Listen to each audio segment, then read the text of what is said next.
Alexander Hamilton is remembered as a genius statesman, the architect of America's financial system, and a man whose life inspired a hit Broadway musical. But here's the contradiction.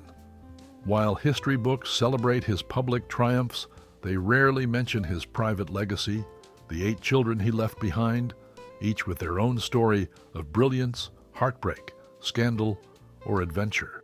So, whatever happened to Alexander Hamilton's kids and the generations that followed?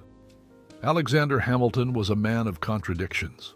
Born out of wedlock on the Caribbean island of Nevis in 1755 or 1757, even the exact year of his birth is debated. He rose from poverty to become one of the most powerful voices in shaping the United States. A gifted writer, Hamilton once declared, "I wish there was a war." He was only a teenager, but he saw conflict as his chance to prove himself. And he did. During the American Revolution, he became George Washington's trusted aide-de-camp, helping draft orders, strategies, and stirring letters that kept the cause alive. As the nation's first Treasury Secretary, Hamilton built America's financial foundation. He created the first bank of the United States, pushed for a national mint, and established the young country's credit. To his supporters, he was a visionary. To his enemies, like Thomas Jefferson, he was a dangerous monarchist. Jefferson once fumed that Hamilton was a man whose politics were rooted in corruption. And then, of course, there's his tragic end, killed in 1804 in a duel with his longtime rival Aaron Burr. It's a dramatic story that's been retold in history books, biographies, and even a Broadway musical. But here's what often gets overlooked. Hamilton was also a family man. Beneath the politics and the feuds, he was a husband to Elizabeth Schuyler and father to 8 children. He once wrote tenderly to Eliza, "You are certainly a little sorceress, for you make me do what you please." And those children, their lives were filled with promise, heartbreak, scandal, and even adventure on the American frontier. Together, they carried his name far beyond the dueling ground where his life ended. In the winter of 1779, Alexander Hamilton met Elizabeth Eliza Schuyler while visiting her family in Morristown, New Jersey. Hamilton was serving as an aide-de-camp to George Washington, and Eliza was the daughter of General Philip Schuyler, one of New York's most powerful men. By all accounts, it was love at first sight. And if you are into classic Hollywood icons, amazing stories, and newly discovered insights, then hit that subscribe button. We are on our way to 10,000 subscribers, and your support will mean a lot to our channel. Hamilton, ambitious and brilliant, but of modest origins, found in Eliza not only a devoted partner, but also the stability and social standing he had long lacked. Their courtship moved quickly. Within a year, they were married, in December 1780, at the Schuyler family estate in Albany. Their relationship blended affection with resilience. Hamilton, often away for war or politics, wrote Eliza dozens of tender letters. In one, he called her "my beloved angel, the wife of my bosom, and the darling of my soul." Eliza, for her part, offered loyalty and forgiveness, even in moments of scandal. Most famously when Hamilton confessed his affair with Maria Reynolds in 1797, making him the first American politician to be publicly embroiled in a sex scandal. At home, the Hamilton household was lively and affectionate. Together, Alexander and Eliza raised 8 children: Philip, Angelica, Alexander Jr., James Alexander, John Church, William Stephen, Eliza, Hamilton Holly, and Philip II, often called Little Phil. Friends described Hamilton as a warm father, prone to joining his children at the piano, telling stories, and encouraging their studies. Yet his relentless workload often pulled him away. He admitted to Eliza that public duty robbed me of the hours due to my family. Then came tragedy. In 1801, their eldest son, Philip, was killed in a duel at only 19. Just 3 years later, Alexander himself would fall in his own infamous duel with Aaron Burr. Eliza, widowed at 47, was left to raise their surviving children largely on her own. But she refused to collapse under the weight of loss. Instead, she poured her energy into preserving Hamilton's legacy and ensuring her children carried forward his name and memory. The Hamilton household was full of life. 8 children born between 1782 and 1802, and each of them carried their father's influence in some way. But their stories, like Alexander's, often ended in tragedy. The firstborn, Philip Hamilton, came into the world in 1782 and quickly became his father's pride. Alexander adored his son, personally overseeing his education, teaching him music, and calling him a boy who promises as much as I could wish. Their bond was strong. Hamilton even dreamed that Philip would one day rise to prominence in law and politics. But in 1801, at just 19, Philip's life ended in a duel.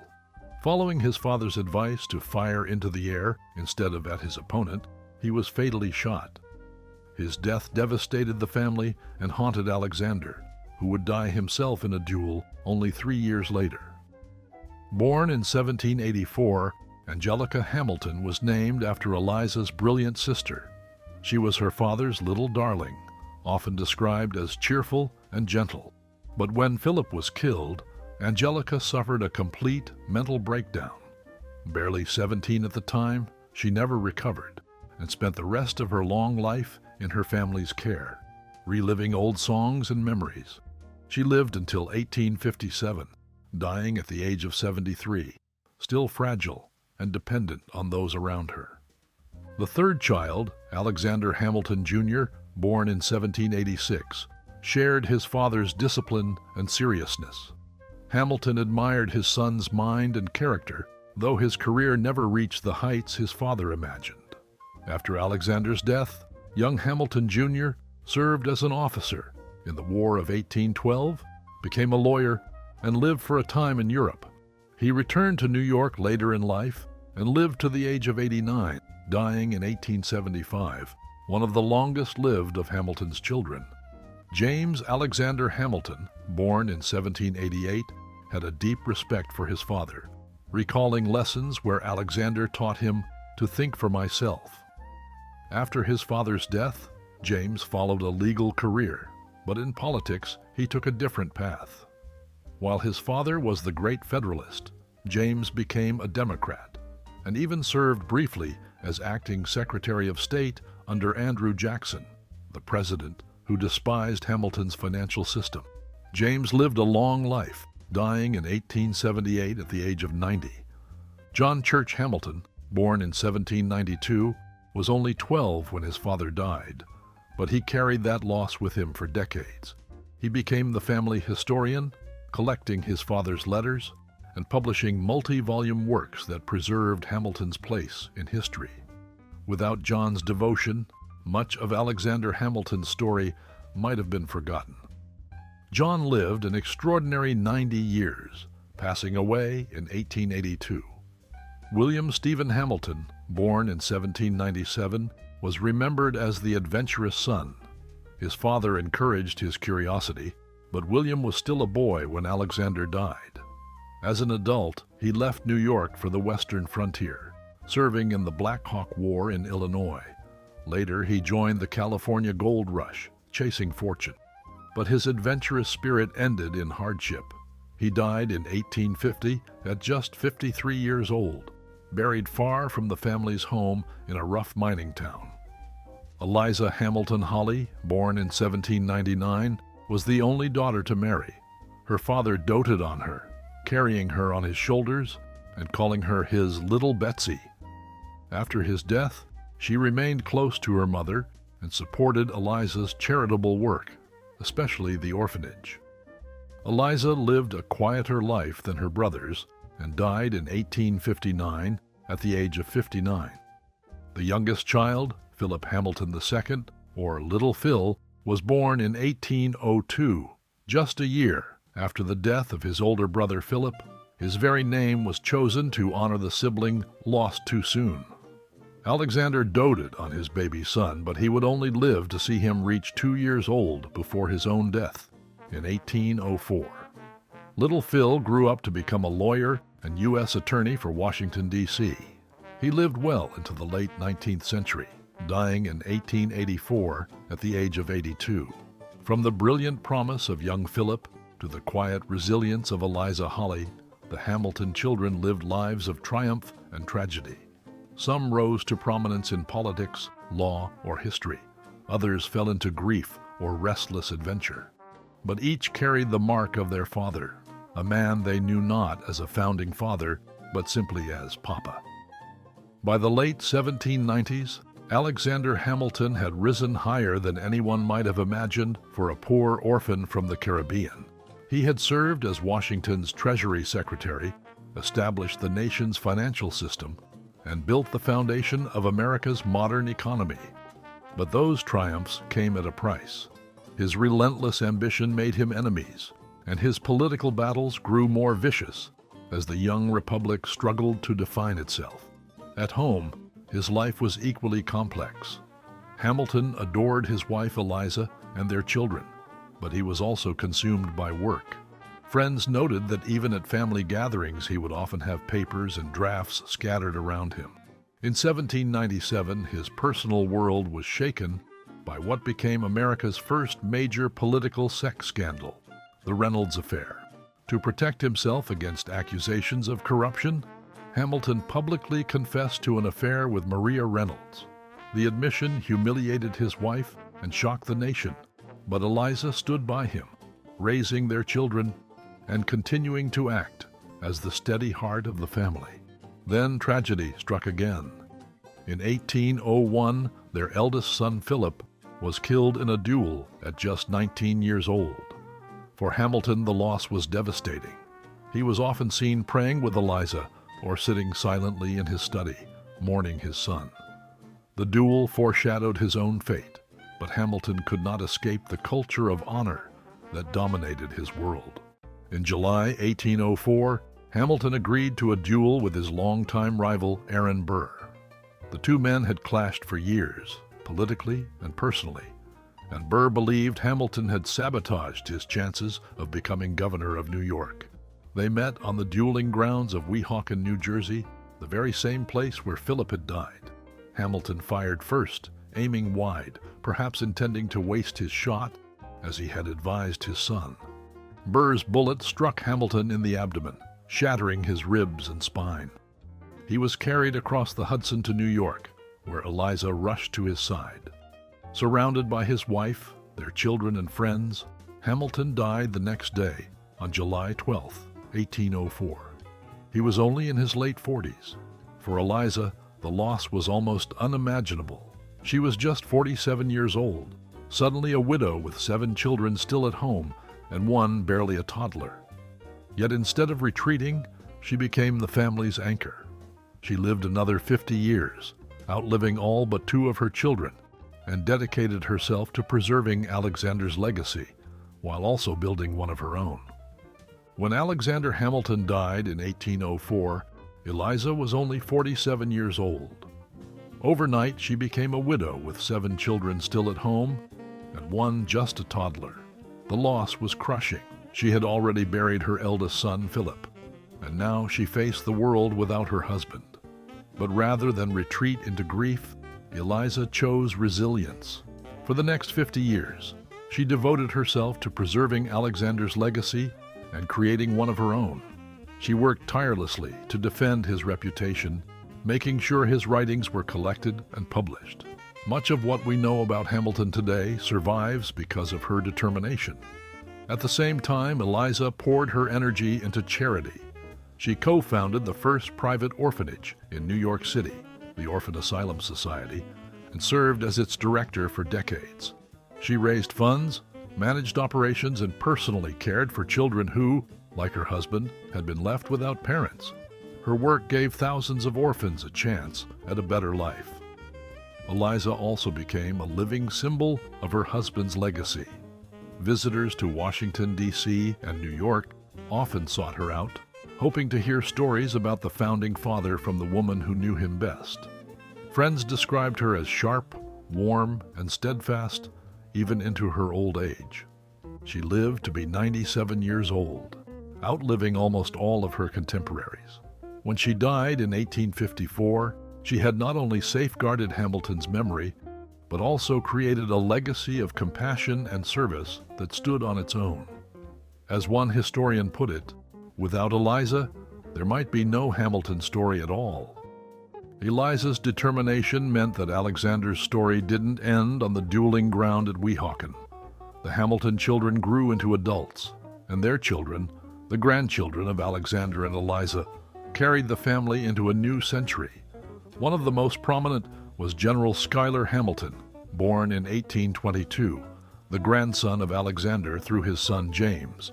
Like his grandfather, he attended Columbia before entering the military. He fought bravely in the Mexican-American War, and during the Civil War, he served as a Union general. Newspapers of the time often highlighted his famous name, calling him a worthy descendant of the statesman. His career showed that the Hamilton line was still tied to the service of the nation. Another grandson, Allan McLean Hamilton, born in 1848, followed a very different path. He became a psychiatrist and one of the most respected doctors of his era. Yet, like his cousin John Church before him, Allan could not escape the pull of family history. He published The Intimate Life of Alexander Hamilton, a biography that mixed clinical detachment with family pride. It helped cement his grandfather's place in American memory, though some critics accused him of softening the sharper edges of Hamilton's character. There were others too. Robert Ray Hamilton, a great-grandson, became a New York politician in the 1880s. His career, however, ended in scandal. He secretly married a woman who deceived him into believing he was the father of her child. The marriage collapsed, and Robert later died under mysterious circumstances in Idaho in 1890. Newspapers across the country treated the drama as proof that the Hamilton family still lived under the shadow of controversy. The descendants spread out across America, weaving into politics, medicine, the military, and society. Some carried on public service, others, like William Stevens' line in the West, vanished into frontier obscurity. But the family name never disappeared. Generations of Hamiltons continued to appear in New York high society, in government offices, and in the pages of history. Even in the 20th and 21st centuries, the family remained involved in philanthropy and historical preservation. In recent years, Hamilton descendants have loaned personal heirlooms, including a mourning ring that holds a lock of Alexander's hair, to museums, ensuring the story is kept alive not only in books and Broadway musicals, but in tangible relics of the past. From soldiers to scandal-ridden politicians, from doctors to philanthropists, the Hamilton descendants proved that Alexander's legacy was not confined to the Revolution. It lived on, complicated, flawed, but enduring, in the generations that followed. Alexander Hamilton's story is one of the most dramatic in American history, a rise from obscurity in the Caribbean to the pinnacle of power in the new United States. His life ended violently on a dueling ground in 1804. A father and statesman struck down before his time. But what makes Hamilton remarkable is that his story didn't end there. His widow, Eliza, became the guardian of his memory. For half a century, she defended his reputation, published his writings, and built an orphanage that embodied both her compassion and her husband's belief in opportunity for those born without privilege. Their children and grandchildren carried his legacy forward through law, politics, war, science, and even scandal. Some upheld the family name with dignity, others fell into controversy. But together they kept the Hamiltons firmly woven into the fabric of American history. Over time, Hamilton himself was remembered in fragments, his face on the $10 bill, his name on streets, schools, and towns, his ideas, national credit, a central bank, manufacturing, shaping the economy long after his death. For a while, he was admired mostly by historians and economists. But then, in the 21st century, something extraordinary happened. Hamilton became a global cultural phenomenon. Lin-Manuel Miranda's Broadway musical reintroduced him to millions, not as a distant founding father, but as a flesh and blood immigrant striver with flaws, passion, and brilliance. Songs about his rise and fall echo across theaters, classrooms, and even TikTok. That resurgence has sparked renewed debates. Was Hamilton a champion of opportunity or an elitist bent on central power? Did he oppose slavery fully, or was his record more complicated? These questions remind us that legacies are never simple. They are human, messy, and constantly reinterpreted. And perhaps that's what makes Alexander Hamilton so enduring. His life was a story of contradictions, an orphan who built financial systems, a romantic who stumbled into scandal, a father who tried to guide his children but lost them to grief, a revolutionary who died by an outdated code of honor. His descendants carried those contradictions too, some as war heroes, some as reformers, some as cautionary tales. Today we remember Hamilton not just as a man of the 18th century, but as a figure who still speaks to the 21st. His face remains on the $10 bill. His ideas still underpin the American economy. His descendants continue to appear in museums and historical societies. And his story, thanks to the power of song, history, and memory, continues to be told in new ways to new audiences. So perhaps Hamilton's greatest legacy is not only the nation he helped build or the family that bore his name, but the enduring story itself. A story of ambition and sacrifice, of triumph and tragedy, of how a man's life can echo through centuries. And now, I'll leave you with a question.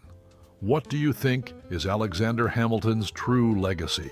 Is it the political institutions he built, the family he raised, or the cultural memory that keeps his story alive today?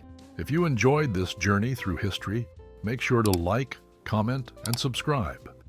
And join us next time as we uncover more untold stories of the people who shaped our world, who shaped our world, who shaped our world.